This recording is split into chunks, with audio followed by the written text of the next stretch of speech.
नमस्ते recording club में RC Sandeep हाजिर हूँ आज the story of recording club part 271 लेकर के।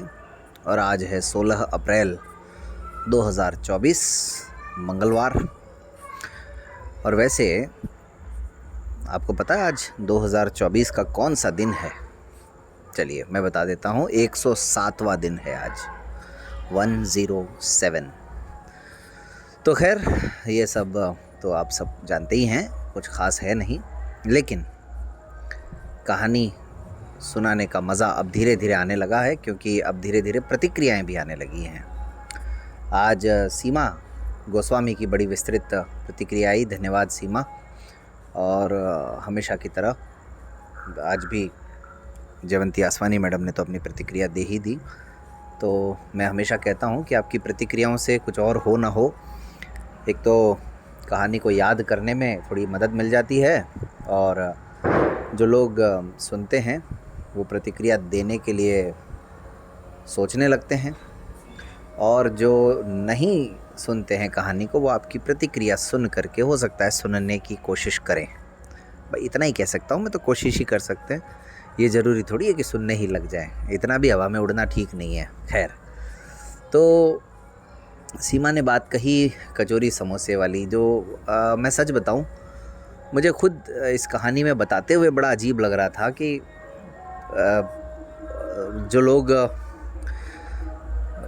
इसको पॉजिटिवली लेंगे वो तो ठीक है, लेकिन अगर कहीं किसी के मन में कुछ इसको लेकर के और किसी तरह के विचार आए तो पता नहीं अच्छा लगेगा नहीं लगेगा। तो मैं खुद ही थोड़ा सा आशंकित था। और आज एक भृगुराज हमारे विद्यार्थी हैं, साथी हैं, तो उनका भी मैसेज मिला पर्सनल चैट पर, तो बहुत बहुत धन्यवाद भृगुराज आपका भी। तो बस मैं तो यही कहूँगा, आप लोग सुनते रहिए, और प्रतिक्रिया एक बार को ना भी दे पाएँ तो कोई बात नहीं, सुनिए ज़रूर। अब इन दिनों की प्रतिक्रियाओं से एक कॉन्फिडेंस मिल रहा है कि हाँ चलिए आप लोग सुनते हैं, अच्छी बात है ये। हालांकि प्रतिक्रियाएं देते हैं तो उससे उत्साह और बढ़ जाता है। तो मैं वही कह रहा था कि वास्तव में मैंने सुनाने को तो 2 कहानियों में इस पूरे प्रकरण को सुना दिया, लेकिन आप मान करके चलिए कि वो 1 महीना लगभग हमारा कैसे बीता होगा। और आपने सुना प्रतिक्रिया में जयवंती मैडम की भी कि कितना मुश्किल वो दौर था। पहली बात तो निर्णय लेना, और उसके बाद उस निर्णय पर अमल करना, उस पर काम करना, और सुबह सुबह का महत्वपूर्ण समय।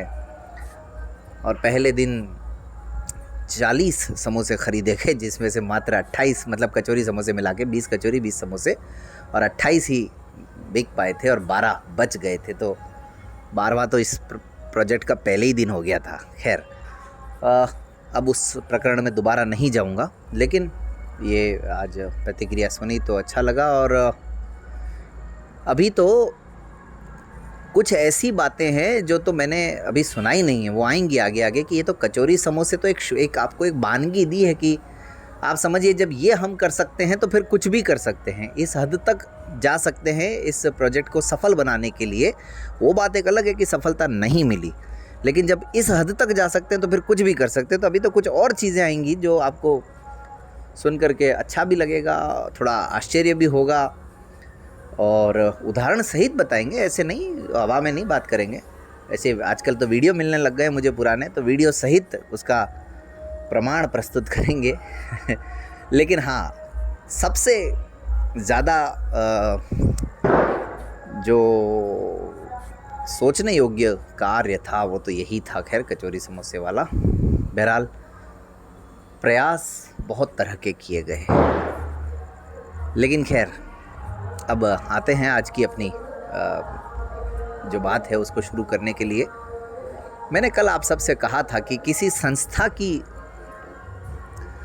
अंदरूनी राजनीति मेरे जैसे व्यक्ति के लिए कैसे मददगार साबित हो सकती है, जो तो खुद ही किसी मौके की तलाश में। अच्छा, एक बात और बता दूं, आज मैंने कल आपको कहा था कि अगले 3-4 दिन मैं पता नहीं कहानी सुना पाऊंगा या नहीं सुना पाऊंगा, तो उसका कुछ प्रमाण आपको मिल रहा होगा, सबूत मिल रहा होगा। अभी मेरे बैकग्राउंड में बहुत सारी आवाज़ें आ रही हैं, तो फिर भी मेरी आवाज़ कोशिश करूंगा कि आप सब तक स्पष्ट तरीके से पहुंचे, और नहीं भी पहुंचे तो आप लोग कोशिश कीजिएगा इसको समझने की, सुनने की।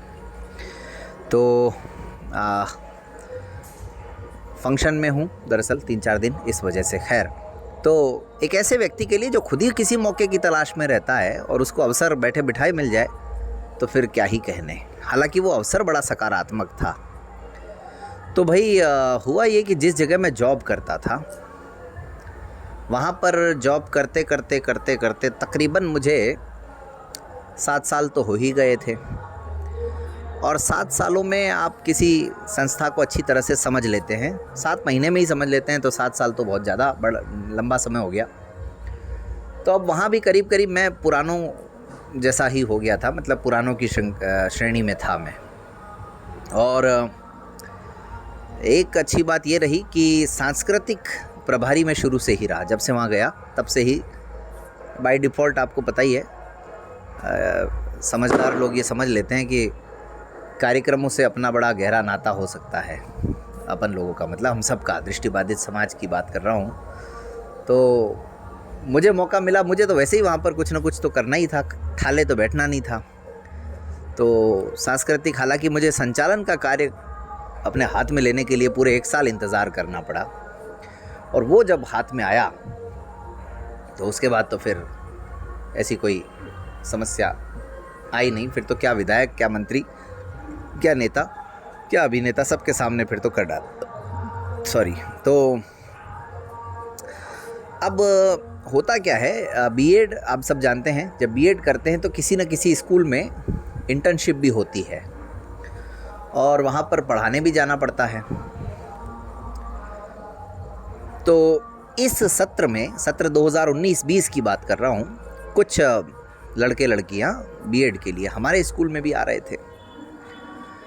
और उनमें से एक लड़की जो थी वो अक्सर आते जाते मुझसे बात करती थी और सवाल जवाब भी करती थी, कुछ सीखने की, कुछ समझने की, कुछ पूछने की कोशिश करती थी। और ऐसा लगता था जैसे कि काफ़ी ये जानना चाहती है, सीखना चाहती है, काफ़ी अलग है मतलब औरों से। और जब इतनी बातचीत हो जाए तो फिर आवाज़ वगैरह से ये अंदाज़ा लग जाता है कि इसका वॉइस मॉड्यूल एक शब्द है, वो कैसा होगा, आवाज़ का स्ट्रक्चर कैसा होगा, तो वो सब आपको पता लग ही जाता है। हालांकि बातचीत से ज्ञान का पूरी तरह से अंदाज़ा हो ये ज़रूरी नहीं है। ज्ञान का मतलब शिक्षा उसने अर्जित तो की है, लेकिन उस शिक्षा में कितना डूब करके उसने उस शिक्षा को अर्जित किया है। और ख़ासकर अगर मैं अपने पॉइंट ऑफ व्यू से देखूं तो रीडिंग वगैरह उसकी कैसी होगी, ये अंदाज़ा लगा पाना थोड़ा मुश्किल है जब तक कि कोई ऐसा मौका ना मिले। तो खैर बातचीत होती रही और कभी कभी उसके सब्जेक्ट्स पर साइन भी करने पड़ जाते थे, सीनियर होने के नाते या किसी दिन इंचार्ज होने के नाते। तो कुल मिलाकर के परिचय था, किसी न किसी रूप में परिचय हो चला था। और बातचीत के दौरान ये भी पता चला वो वहीं आसपास की ही है वो लड़की।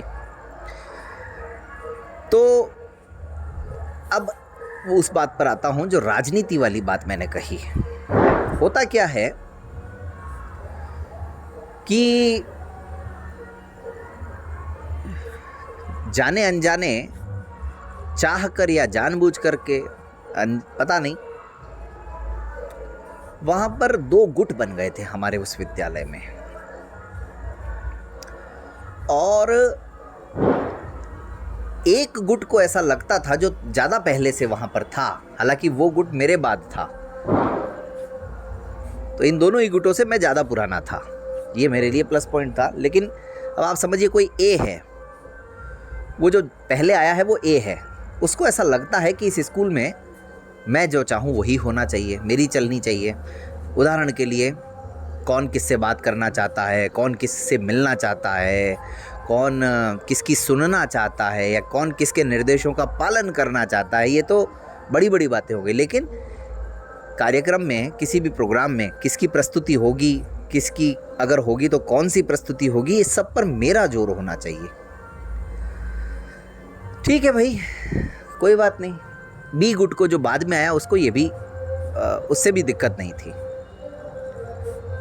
तो ये सब तो चल ही रहा था। ए अपना काम कर रहा है, बी अपना काम कर रहा है। ए अपना वर्चस्व दिखाना चाहता है और बी जो है वो देख रहा है चीज़ों को, वो अपने तरीके से अलग अपने गतिविधियों में लगा हुआ है। अब इनमें से कोई भी महिला भी हो सकती है, कोई पुरुष भी हो सकता है, कुछ भी हो सकता है। अब आप बस ए बी से समझ लीजिए।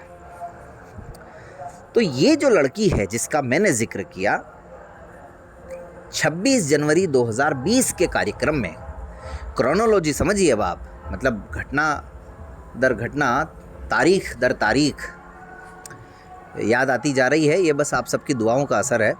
तो 26 जनवरी 2020 के कार्यक्रम में ये लड़की भी कविता सुनाना चाहती थी। कविता जब सुनाना चाहती थी तो भाई इसने जिस माध्यम से मेरे पास लिस्ट आनी थी उस माध्यम तक अपनी बात पहुंचाई, अपना नाम पहुंचाया, लेकिन उस लड़की को मना कर दिया गया कि नहीं, तुम नहीं भाग ले सकते, बिना कोई कारण बताए। चलिए ठीक है, कोई दिक्कत नहीं है। अब ये सिलसिला लगभग 10-12 जनवरी के आसपास से शुरू हो गया और कार्यक्रम जब 26 जनवरी का हो रहा था, उसकी तैयारियां चल रही थी। उसके 4-5 दिन पहले जो बी गुड जिसका मैंने जिक्र किया, जो बाद में आया, जिससे इस लड़की की भी बातचीत थी, तो उन्होंने मुझे बताई बात कि यार सर ये बच्ची है, बड़ी होनहार है, बीएड की है हालांकि, और एक कविता बोलना चाहती है अपने 26 जनवरी के कार्यक्रम में। मैंने कहा तो समस्या क्या है? उन्होंने कहा कि समस्या ये है कि इसको मना कर दिया गया। मैंने कहा अच्छा। मैंने उस लड़की से पूछा कि भाई ऐसा ही है? उसने कहा हाँ सर। फिर किसने मना किया? मैंने वही ए गुट का नाम आया। तो मैंने कहा चलो ठीक है। तो मैंने उसको पूछा आप क्या सुनाना चाहते हो? तो हाँ, उसमें सर ने, बी गुट ने ये भी कहा, मुझे ये भी बताया कि सर अब इसका हौसला टूट गया है और ये बिल्कुल ही नर्वस है और अब ये किसी भी तरह की गतिविधि में भाग लेने के लिए इच्छुक नहीं है। मैंने कहा अच्छा। फिर मैंने पूछा वो सब जानकारी जो आपसे, और मैंने पूछा उसी बातचीत में कि भाई कौन सी कविता तुम सुनाना चाहती थी?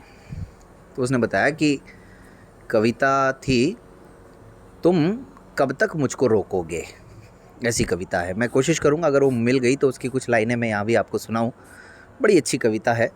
हालांकि उस प्रोग्राम की रिकॉर्डिंग भी थी मेरे पास, लेकिन अब वो शायद है नहीं। खैर वो अलग कहानी है। लेकिन तुम कब तक मुझको रोकोगे? अरे मैंने कहा यार जब तुम्हारी कहानी में ही, तुम्हारी कविता में ही इतनी सुंदर लाइनें हैं और इस कविता की इन लाइनों को सुनकर के ये लग रहा है कि तुम्हें तो किसी को रोकने का मतलब रोकने की कोशिश ही नहीं करनी चाहिए, तुम्हें तो मौका मिलना चाहिए। तो फिर अब किसी ने अगर तुम्हें रोक भी दिया तो तुम्हें घबराने की कहाँ ज़रूरत है, जब तुम खुद ही कह रही हो कि तुम मुझे कब तक रोकोगे। किसी की हिम्मत नहीं है तुम्हें रोकने की। तो फिर मैंने बात करी। मैंने कहा भाई ये क्या है?